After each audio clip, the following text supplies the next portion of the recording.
নিয়ে যাচ্ছেন, আরে বলছে কৃষ্ণ নাম ছাড়, কৃষ্ণ নাম ছাড়। আর হারেশ নয়নের জলে ভেসে বলছেন, হে কৃষ্ণ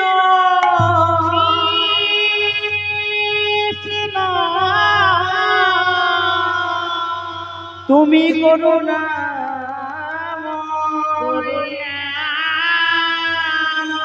কৃষ্ণ নাম ছাড় করুণা,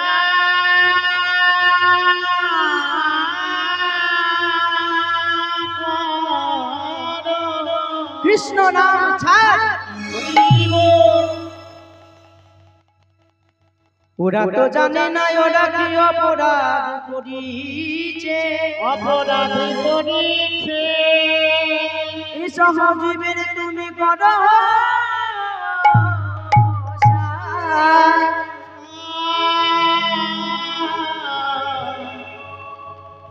তুমি করুণাময়, তুমি করুণা করো।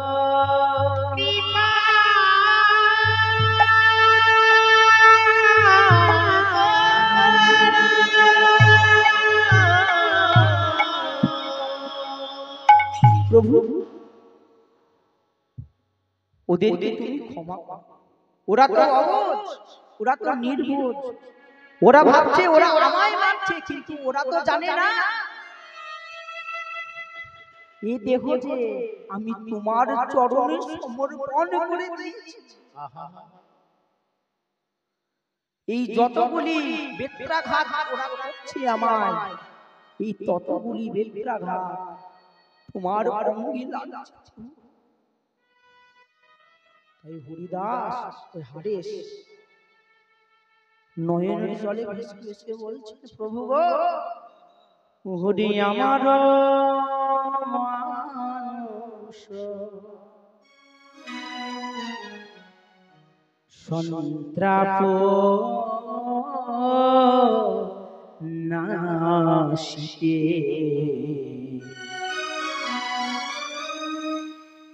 প্রভু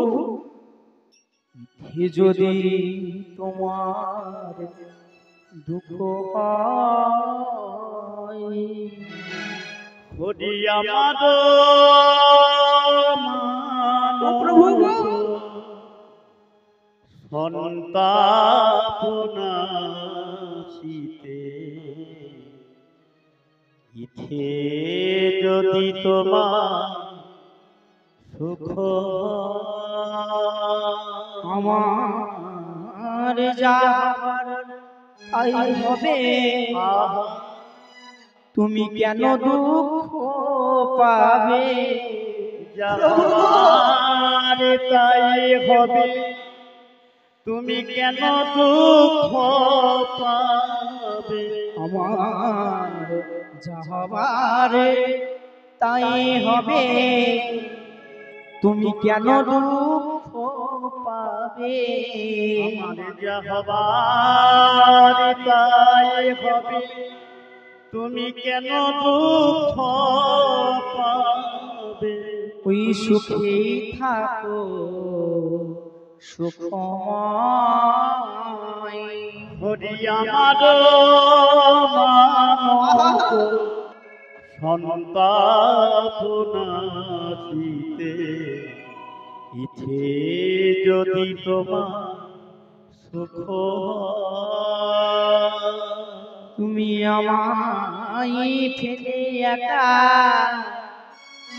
বন্ধুহীন দেশে, আমায় ফেলে একা বন্ধুহীন দেশে, ওই কোথা রইলে হরি, কোথা রইলে বসে, আমায় ফেলে হরি বন্ধুহীন হরি হে আহা হরি হে আহা হরি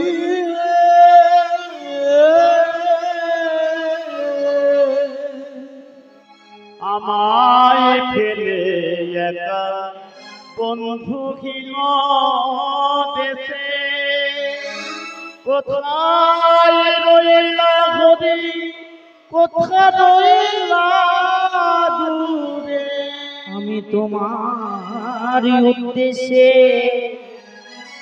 ওই ঘুরি দেশে দেশে তোমার উদ্দেশ্যে প্রভু গো ঘুরি দেশে দেশে দিতে আমার নব পরিচয় হরি আমার মানত সন্তাপনা দিতে ইথে যদি তোমার সুখ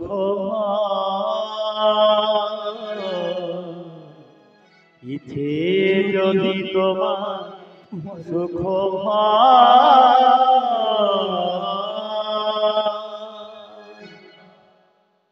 পেয়াদারা এক সময় বেত্রাঘাত করতে করতে হাঁপিয়ে গেছে। পেয়াদারা একে অপরকে বলা বলি করছেন, একে এক কোন বীর না কোন পয়গম্বর নাকি কোন সাধু নাকি কোন সন্ন্যাসী, একে একে আমরা এতবার মারলাম এতবার বেত্রাঘাত করলাম কিন্তু তাও তো মরল না। এদিকে কাজী আদেশ করেছে ওকে বেত্রাঘাত করতে করতে মেরে ফেলতে হবে, আর যদি না মারতে পারিস তাহলে আমার হাতে তোদের গর্দান যাবে। তাই পেয়াদারা একে অপরকে বলা বলি করছেন, চল ওর কাছে আমরা গিয়ে প্রার্থনা জানাই। তাই সবাই মিলে গিয়ে আজ পেয়াদারা গিয়ে হারিসের চরণে প্রার্থনা জানাচ্ছেন আর বলছেন, হে বাবা পীর, হে বাবা পয়গম্বর, নাকি তুমি সন্ন্যাসী নাকি তুমি সাধু, জানি না তুমি কে বাবা, কিন্তু আমরা তোমায় এত মার মারলাম এত বেত্রাঘাত করলাম তাও তুমি মরলে না। তুমি আমাদের জন্য একটু কৃপা করে বলো, তুমি না মরলে যে আমরা বাঁচবো না। হারিস বলছেন, আমি মরলে বুঝি তোমরা বাঁচবে, তাহলে আমি মরি। এই বলে আজ হারিস বলছেন, কিন্তু আমার একটি কাজ করে দেবে। পেয়াদারা বলছেন, তুমি আমাদের জন্য মরতে পারবে আর আমরা তোমার জন্য একটি কাজ করতে পারবো না। কি কাজ বলো বলো? আমি যখন মারা যাব আমার এই দেহটি যেন তোমরা শ্মশানে দাহ করে দেও না আর সমাধিও দিও। তবে কি করব? এই পতিত পাবনী গঙ্গার জলে ভাসিয়ে দিই। তাই এই বলে হারিস আজ নির্বিকল্প সমাধিস্থ হল। বাইরে শ্বাস বইছে না, বাইরে থেকে দেখে মনে হচ্ছে যে হারিস মারা গেছে। তাই পেয়াদারা ছুটে গিয়ে কাজী সাহেবের দরবারে জানালেন, কাজী সাহেব কাফেরটা মারা গেছে, কাজী সাহেব কাফেরটা মারা গেছে, কাফেরটা মারা গেছে। তাহলে যাও যাও ওকে সমাধি দিয়ে দাও। তো তখন পেয়াদারা বলছেন, এতক্ষণ আপনার সব কথা শুনেছি আর আপনার কথা শুনতে পারি না, মানে আমার কথা অমান্য করবে? কেন করব না? আপনি একটি ভুল কথা বলছেন। কেন? কি বললাম? কি ভুল বললাম? এই যে আপনি সমাধি দিয়ে দিতে বললেন, কি করে দেব? ও হলো হিন্দু ব্রাহ্মণের ছেলে, তাহলে যাও শ্মশানে পুড়িয়ে দাও, সেটাও হবে না, কারণ সে পরে মুসলমান হয়েছে। তাহলে কি করবে? হুজুর একটি একটি কথা বলবো? ওকে পতিত পাবনী গঙ্গার জলে ভাসিয়ে দেব। হ্যাঁ হ্যাঁ দাও। তাহলে তাই পেয়াদারা কাজীর আদেশে দেহটিকে ধরাধরি করে গঙ্গার জলে ওই গঙ্গার জলে ভাসিয়ে দিলেন। আর হারেসের যেই দেহটি ভাসতে ভাসতে যাচ্ছে বটে, কিন্তু বদনে উচ্চারণ হচ্ছে কি? কৃষ্ণ কৃষ্ণ কৃষ্ণ হে কৃষ্ণ কৃষ্ণ কৃষ্ণ হে কৃষ্ণ কৃষ্ণ কৃষ্ণ হে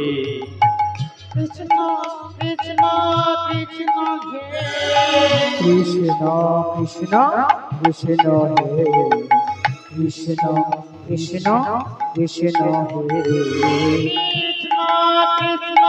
কৃষ্ণ হে কৃষ্ণ কৃষ্ণ কৃষ্ণ হে কৃষ্ণ কৃষ্ণ কৃষ্ণ হে কৃষ্ণ কৃষ্ণ কৃষ্ণ হে কৃষ্ণ কৃষ্ণ কৃষ্ণ হে কৃষ্ণ কৃষ্ণ কৃষ্ণ হে ভাসিতে ভাসিতে দেহ শান্তিপুরে আইল।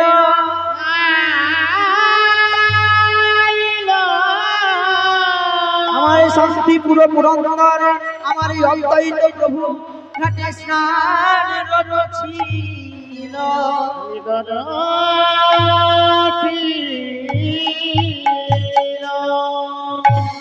অদ্বৈত প্রভু দেখলেন দূর থেকে একটি মরা ভেসে আসছে, কিন্তু মরার বদনে কৃষ্ণ নাম। অদ্বৈত প্রভু মনে মনে চিন্তা করে দেখলেন এই মরা তো যে সে মরা নয়, এ মরা তো যে সে মরা নয়।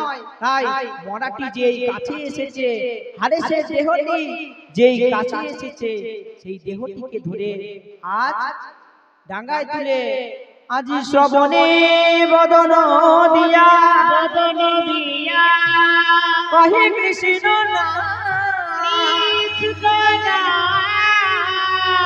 চেতন ফিরিয়া কহে কোথায় ঘনশ্যাম।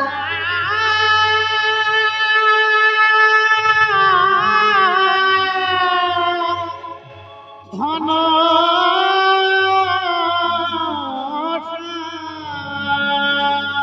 এই তো ছিল কোথায় গেল? এই তো ছিল এখন কোথায় গেল? প্রভু প্রভু গো। তাই চেতন ফিরিয়া আজ ঘনশ্যাম ঘনশ্যাম বলে চিৎকার করছে। তাই আজ গুরুদেবের আদেশে আজ গুরুদেব আদেশ করলেন, হারেস আজ তোমার কর্ণে আমি কৃষ্ণ নাম দিলাম, হরি নাম দিলাম। আমি তোমার কর্ণে দিলাম হরি নাম, তুমি আজ থেকে হলে হরির দাস। আজ তোমার নাম দিলাম আমি হরিদাস। তাই আজ গুরুদেবের আদেশে আজ বেনাপুলের জঙ্গলে আজ ভজন কুটির নির্মাণ করে বসবাস করতে লাগলেন। হরে কৃষ্ণ কৃষ্ণ কৃষ্ণ হরে হরে হরে রাম রাম রাম হরে হরে হরে কৃষ্ণ কৃষ্ণ কৃষ্ণ হরে হরে হরে রাম রাম রাম হরে হরে কৃষ্ণ হরে কৃষ্ণ কৃষ্ণ হরে হরে হরে রাম রাম রাম হরে হরে হরে কৃষ্ণ কৃষ্ণ কৃষ্ণ কৃষ্ণ হরে হরে হরে রাম রাম রাম হরে হরে। তাই সেখানে ওই লক্ষ হীরাকে, সেই বেনাপোলের জঙ্গলে লক্ষ হীরাকে আজ বৈষ্ণবী করে সেই ভজন কুটিরের দায়িত্ব দিয়ে আজ আবার গুরুদেবের কাছে এসে গুরুদেবের আজ্ঞা নিয়ে পৃথিবীবাসীর সিপাঠের পাশে একটি গুহা ছিল, সেখানে গিয়ে আজ হরিদাস হরিনাম করতে লাগলেন। আর সেই পথ দিয়ে আমার গৌর হরি হরিনাম করতে করতে যাচ্ছিলেন। আর দাদা নিতাইকে ডেকে বললেন, দাদা সে যে এসেছে, তার চরণে সে যে এসেছে, চলো তাকে আনতে যাই।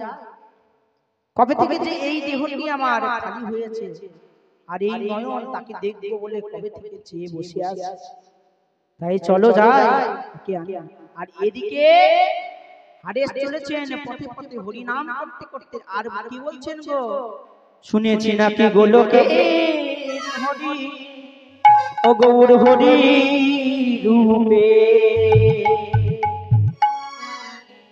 এসেছে নদিয়ায়, তোরা দেখবি যদি তোরা আই সকলে জগৎবাসী,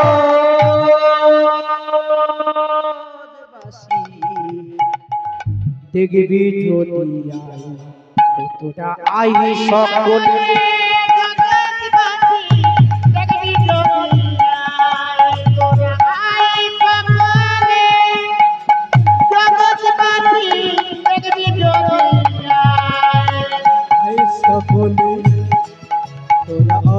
সকলে দেখবি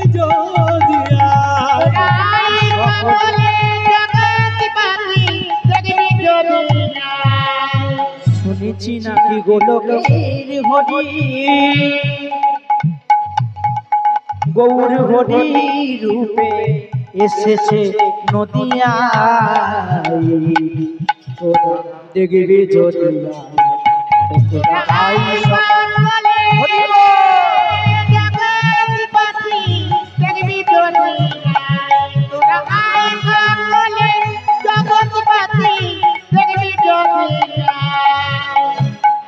সকলে জগৎবাসী দেখবি যদি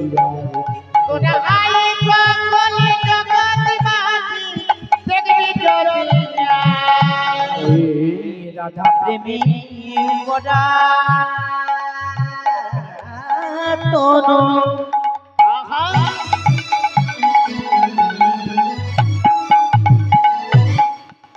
ওই অন্তরে যার ব্রজের কানো, ওই রাধা প্রেমের গড়া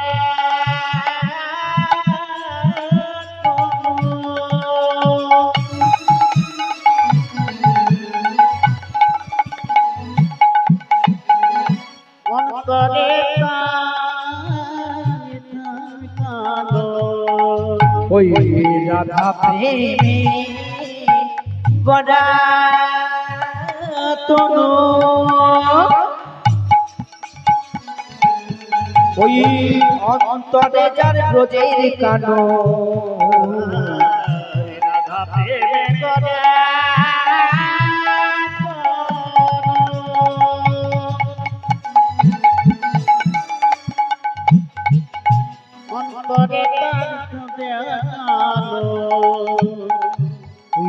তৃতীয় চন্ডালে রে, তৃতীয় চন্ডালে রে, তৃতীয় চন্ডালে রে, যেতে সেধে নাম আই সকলে জগৎবাসী দেখবি